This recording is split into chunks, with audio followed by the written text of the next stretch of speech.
Social media visual diary ते ही programme live streaming में मौजूद है। लाइव स्ट्रीम लाइवली असां ॾिसी सघूं था ऐं जेके भी दोस्त अहबाब आहिनि उन्हनि सां लिंक वंडे सघिजे थी। सुहेल फैसल अबड़ो तहक़ीक़कार बि हो।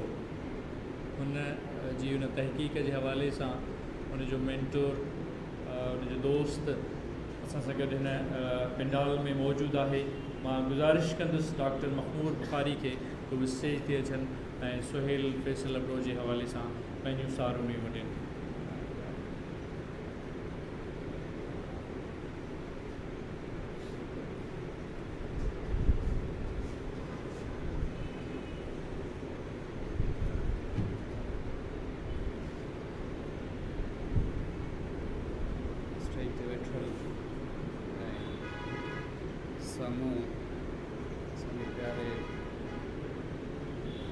सुहेल जा दोस्त प्यार कंदड़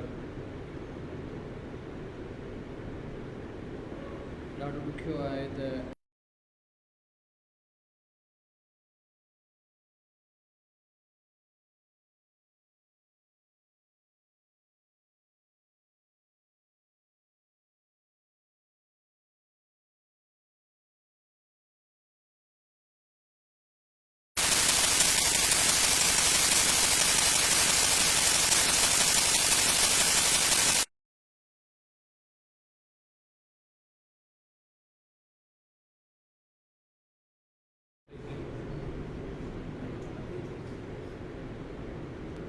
हक़ीक़त इहा आहे त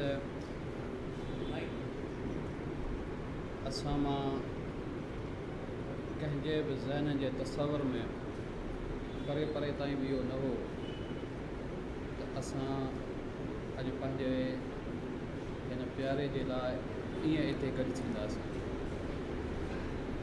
ॾाढो ॾुखियो आहे हुनजे शख़्सियत खे, हुनजे किरदार खे, हुनजे साथ खे, हुनजे सारूणियुनि खे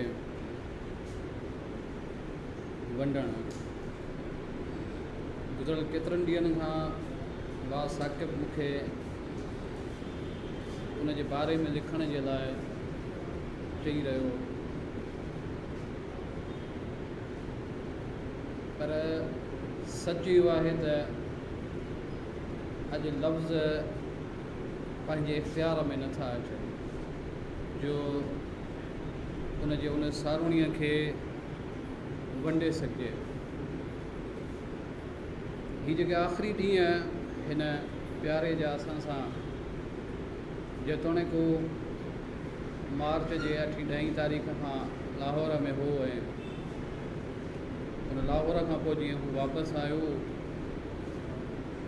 हुनजी 3 मई ईद वारे ॾींहुं मग़रिब नमाज़ खां पोइ जेका हुनजी वीडियो कॉल हुई ऐं उहा 25-27 मिंट या 30 मिंट ताईं वीडियो कॉल असांजे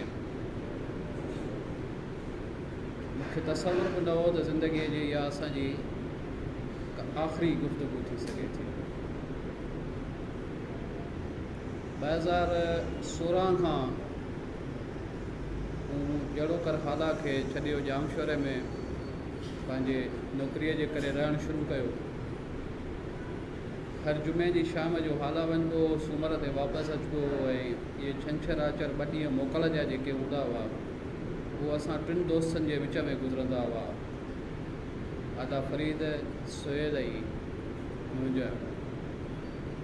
नवंबर जे पहिरें हफ़्ते 2020 में असांजो फरीद ईअं असां सां ॻाल्हाईंदे ॻाल्हाईंदे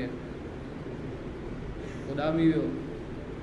16 महीननि खां पोइ ही असांजो यार बि हुनजे पोयां वियो हलियो ऐं हाणे शायदि उन टिकुंडे जो जेको आहे सो हिकिड़ो आख़िरी हिसो जेको आहे सो आउं बचियो आहियां। 2000 माण्हूअ जे उन हौसले ऐं उनजी कमिटमेंट ऐं उनजे किरदार जो हिकिड़ो जेको मां पंहिंजे दोस्तनि सां बि शेयर कयो त मार्च जे पहिरनि ॾींहंनि में हुनखे डॉक्टरनि लिवर ट्रांसप्लांट जो ऑपरेशन जी सर्जरीअ जी डेट ॾिनी, छाकाणि त सुहेल या असां रुॻो दोस्त न हुआसीं, पर असांजी ज़िंदगीनि जा खोड़ सारा वणंदड़ ऐं अणवणंदड़ वाक़िया, ॻाल्हियूं ऐं किसा कुझु हुन जे सीने में रहिजी विया ऐं कुझु मुंहिंजे सीने में रहंदा। मुंहिंजी नंढड़ी, जंहिंखे अदा फरीद मुर्शिद जो नालो ॾिनो, जॾहिं अदा फरीद वियो हलियो त मूं जामशर में पंहिंजो घर पे ठारायो, त इन विच में सुहेल मूं वटि 2-3 दफ़ा आयो बि सही हॉस्टल ते, टीचर्स हॉस्टल ते रहंदो हुउसि, ऐं उते ई वरी राति जो कचहरी करे वापसि हलियो वञिबो। ऐं हिकिड़े ॾींहुं शाम जो साईं शाह मुगल साहिबु वेठो आहे, असां बटन्स में वियासीं पर साईं न हो उन ॾींहुं घर, त उहा बि ईअं। बहरहाल ॻाल्हि न कयूं त मुंहिंजी नंढड़ी हुनखे मार्च जी 5-6 तारीख़ फ़ोन कई, मूंखे ख़बर न हुई, कि चाचा तो चयो तव्हां जामशोरे शिफ्ट थियो, आउं अचां ईंदुसि, असीं शिफ्ट थी विया आहियूं, तूं अञा कोन आयो वई? जी आउं लाहौर आहियां। जी पोइ छा थी पियो? जी ठीकु आहे, सुभाणे तो वटि। ऐं ॿिए ॾियारे हुन राति जो मूंखे हिन टाइम ते फ़ोन कयो त असां लॻभॻि हाला जे वेझो आहियूं, ऐं हाणे राति हैदराबाद में हूंदुसि, सुबुह जो उथण खां पोइ सुबुह जो नाश्तो या सॼो ॾींहुं मुर्शिद खे ॿुधाइजां त आउं अचां थो। ऐं हू आयो, ऐं उहो सॼो ॾींहुं असां घर में गॾु गुज़ारियो। खोड़ सारियूं ॻाल्हियूं, खोड़ सारा जेके असां पाण में वेही भोग कया, मज़ाक़ कयो। ऐं 16 मार्च ते हुनजी उहा काल राति जो 17 तारीख़ सुबुह जो हुनखे कोठीअ में वञिणो हो, 16 तारीख़ ते राति जो हुन मूंखे फ़ोन कई, ऐं खोड़ सारियूं हुन ज़ाती ॻाल्हियूं कयूं। पर हुनजी हिकिड़ी ॻाल्हि जो आउं शायदि हुन वक़्तु मक़सदु न सम्झी सघियुसि, त हुन चयो त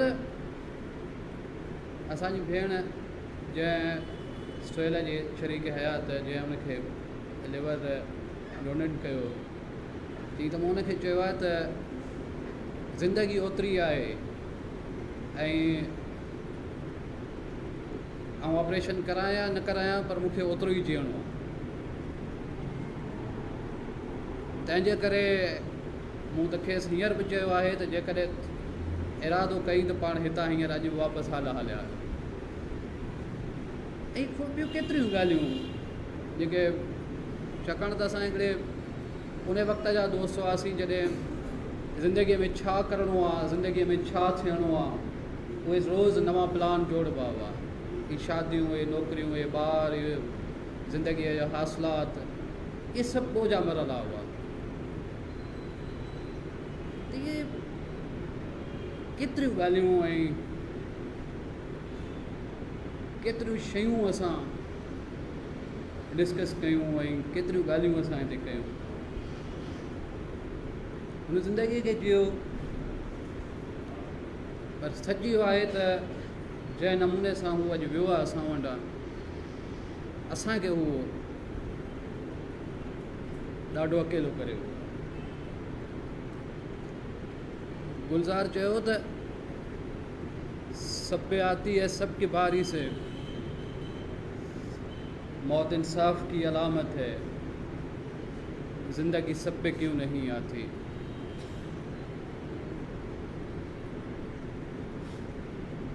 सो किथां खां ॻाल्हि शुरू कयूं ऐं किथे खे ॻाल्हि पुॼायूं, ॾाढो ॾुखियो आहे। इहो त ईअं आहे जीअं 5 मई 96 ते पंहिंजे भाउ सैफ खे